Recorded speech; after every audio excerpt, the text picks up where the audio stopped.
Okay, so let's continue here. Again, we could add and add and add. So let's talk a little bit about how can we limit the ammo, the ammunition, whether it's bullets or missiles, one or the two. How can we make it so that the tank maybe runs out of ammo and can't just fire endlessly? Kind of like in games where you have to replenish your ammo. Let's do something similar. So here's all the code for the tank. These algorithms, because that's what they are, carry out different functionalities. This first one is for moving the tank, and then notice here to shoot a projectile, we press the keys C and V. We have a my block. You'll be responsible for making a my block of your own. This code is for the projectiles because they are copies of the tank. They're clones of the tank. All that we do is we change the costume. The tank has multiple costumes. And then last, right here, this algorithm is for the health of the tank. So how do we keep track of how many bullets have been fired? Well, that's what variables are for. We can make two variables. The first we can call bullets. For this sprite only, because only the tank has bullets. And then we can make another variable called missiles, also for the tank only. Notice they start both at 0, 0. It is good that when the game starts that the bullets and missiles are 0 each. So right here after health, I'll set bullets to 0, and I'll set missiles to 0.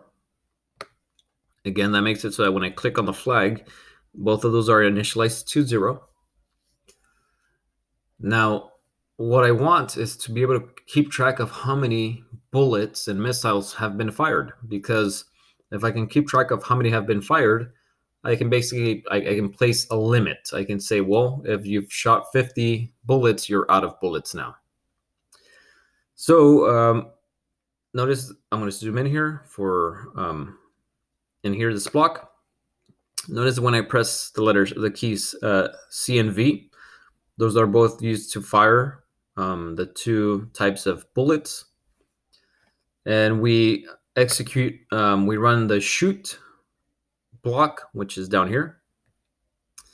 Notice we pass an argument. I briefly talked about this in the couple tutorials ago, and I also mentioned it in class. But 0 here is basically passing a 0 to ammo type.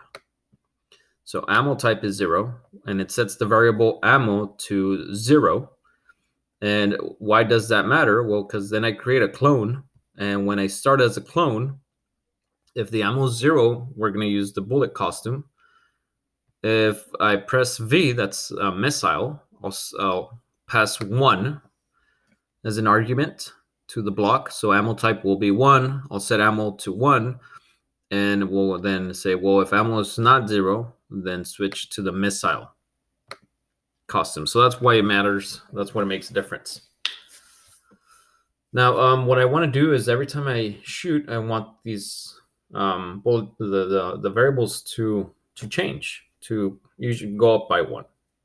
And that's happening here. Now, I could probably try it in different locations, but I did actually try it over here when I switched costume in the if-else statement, and it didn't quite work.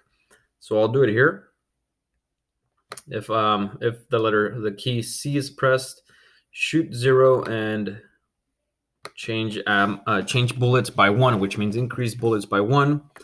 And I'll do the same for, I don't want the set, I want the change. If you press on V, shoot a missile, and change missiles by 1. So now if I start playing this and I start shooting, notice that the scores are indeed going up, as they should. Now, what you want to make sure you do here is that when you press it, that it doesn't run up the score, and it doesn't look like it's happening. I'm just shooting everywhere and trying to move everywhere. Okay.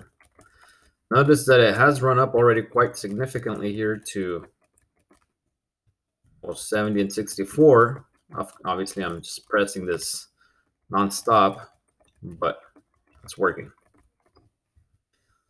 So now we need to we need to set a limitation. So we have a way to quantify, to figure out how many bullets have been shot and how many missiles have been shot.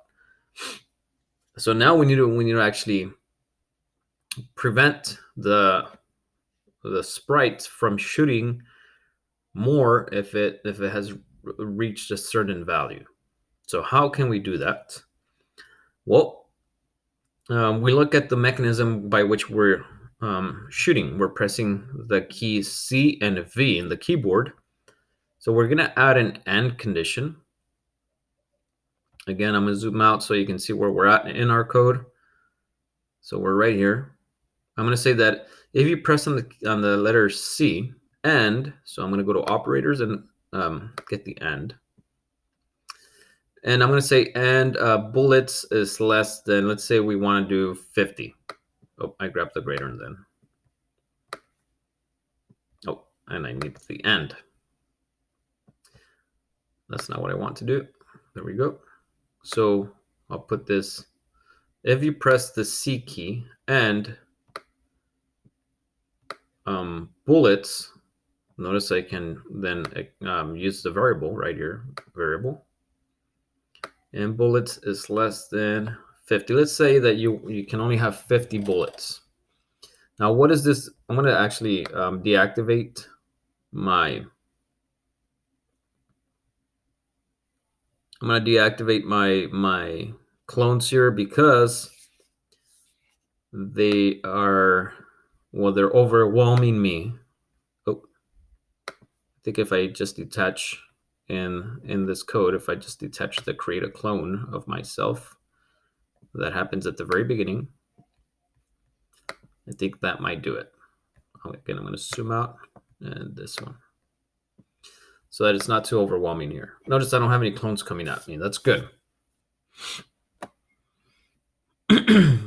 Okay, so now what I want to do is I want to shoot. Now the bullets, here are the bullets. If I run this up to 50, I shouldn't be able to shoot after 50. And notice I'm pressing the key and it doesn't let me shoot anymore.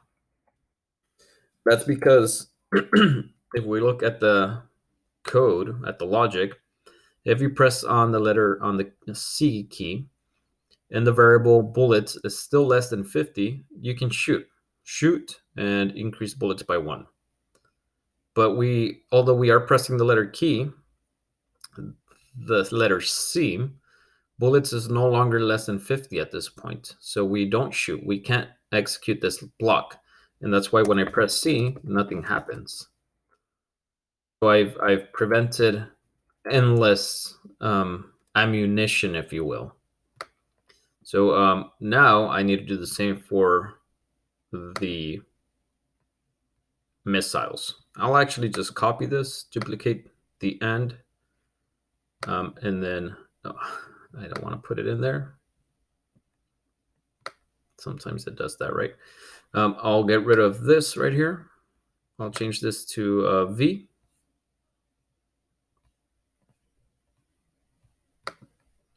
And then instead of bullets, I'll do missiles. And let's say that we are actually going to have less missiles, which makes sense, right? You carry less missiles. They're usually heavier. So I'm thinking physically, of course, but here we go, missiles. We'll do like, let's do maybe 20.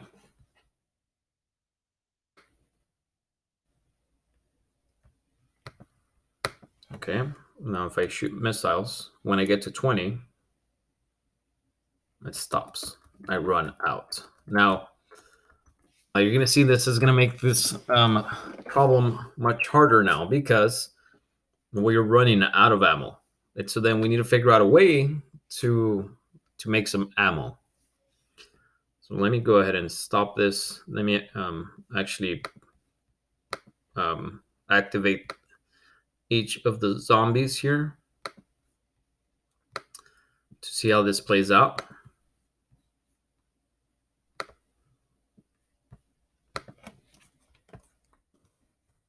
So now you have to be very strategic with, you use your,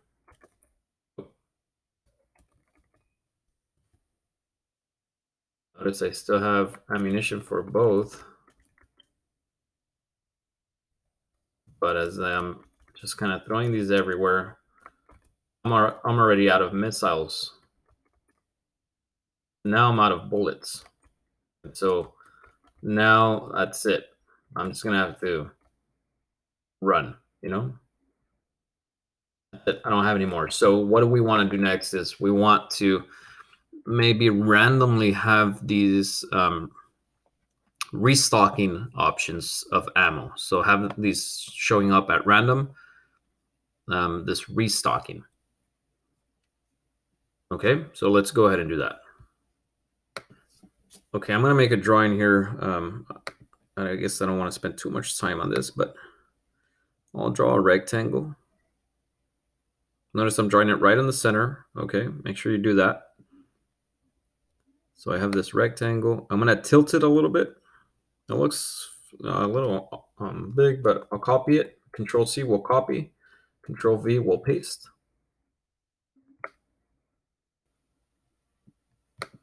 I'll kind of stack them up like that, and then I'll paste one more. So this is the bullets, okay? Notice I'm doing this in a new sprite. It is a new sprite. There we go. Okay, perfect. That looks good. Very, very close, but it's okay. Okay, so I have this. This is the ammo.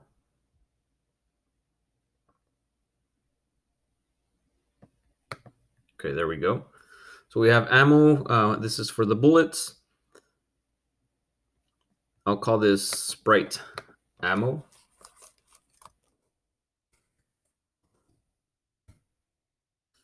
I'm expecting to actually do the bullets and the missiles in the same sprite, so just create a new costume.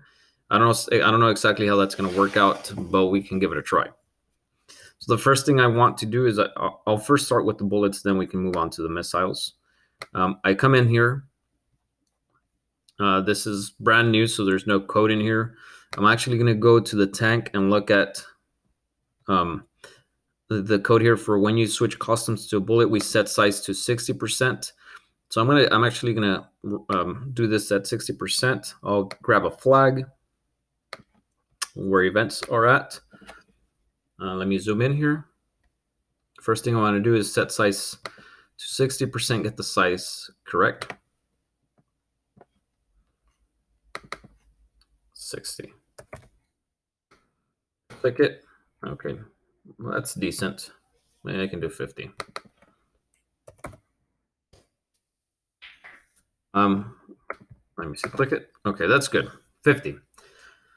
Now the first thing I want to do is code the detection here of this sprite. So I'll go back to the tank.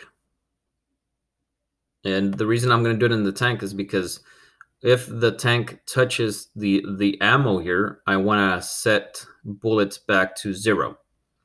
So I'll zoom out here. I'll add another algorithm. So with the separate flag here, this is a simple implementation. When we click on the flag, we're going to run a loop forever. So forever loop. And we're going to say that if touching, instead of color here, I'm going to actually say the sprite here. If the tank is touching the sprite. Now this is going to be a little interesting because this code might actually also make it so that if you shoot with the projectile, you shoot the ammo, you might still replenish, but we'll look. So if sensing here, touching ammo, we want to do the following. We want to set, we're going to go to variables and we're going to set reset, basically, bullets back to 0. Oh, no. Okay, so here we go. I don't want to touch the ammo just yet. Again, this is overwhelming for me because let me deactivate the zombie sprites by not creating the initial clone. Okay, I'm not touching that. Let me shoot off all my bullets here, 50.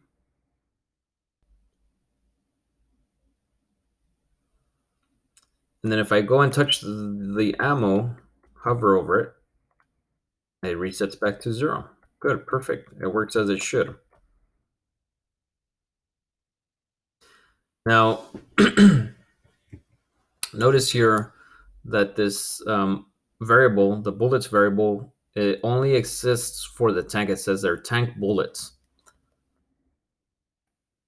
So the ammo sprite doesn't even know about this variable. It doesn't. And we need a way to communicate that the tank has replenished. It has basically gotten all its ammo back. And one way to do this, by the way, I'm going to put a wait here after you set the bullets back to 0, because the tank may be in contact with the ammo for more than a fraction of a second. So I'll put here wait a tenth of a second. Now, what do I want to do here is that I want the tank to communicate to the ammo. So they're two separate sprites. I want the tank to tell the ammo, okay, I'm good. I've replenished. I'm back at 0. So I want that sprite to disappear. Now, a good way to have sprites communicate amongst each other is with variables, but that only works if you make a variable for all sprites. Notice all these 3 variables are only for the tank, and so ammo doesn't even know those variables exist. So like right here, if we went to ammo and we said, hey, if bullets is back to 0, disappear, it wouldn't work because the variable doesn't exist there. So another way is to broadcast messages. So if you touch the ammo, set bullets to 0, wait a tenth of a second, and broadcast a message. Broadcasting a message broadcasts the message to every sprite, and I'll call this replenished. Replenished as in, okay, I've gotten all my bullets, and so I'll go in here and I'll say that if forever, if we've received, or let me see actually when I receive replenished. It's actually a little different here. When I receive replenished, I just want to hide the ammo. And this is us just kind of barely starting up because the complexity might grow a little bit and we might have to do a few more things. So hide. Okay, notice that if I hover over,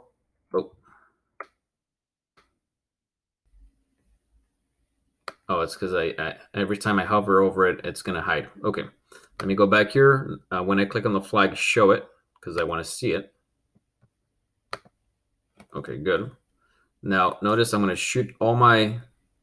Well, if I go over it right now, it's going to hide. That's what I want. Every time I hover over it, I want it to hide.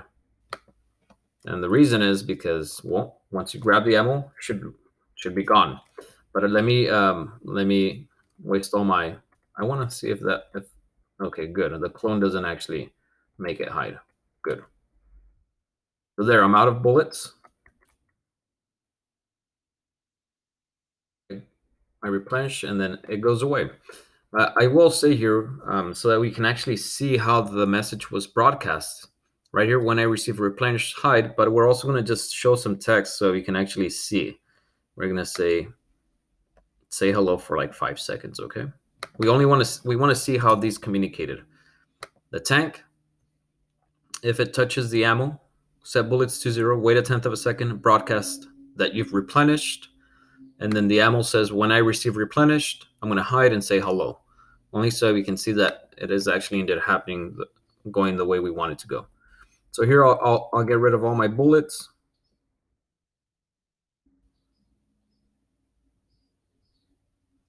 So I have no more bullets. I can't shoot anymore. If I go in there, I replenish. I think it doesn't show because I put the hide there. Let me change these. Say hello and then hide. Let's try it. I really don't have to expend all my bullets, but I'll do it anyways. We're almost done, by the way. Okay, all bullets are done here.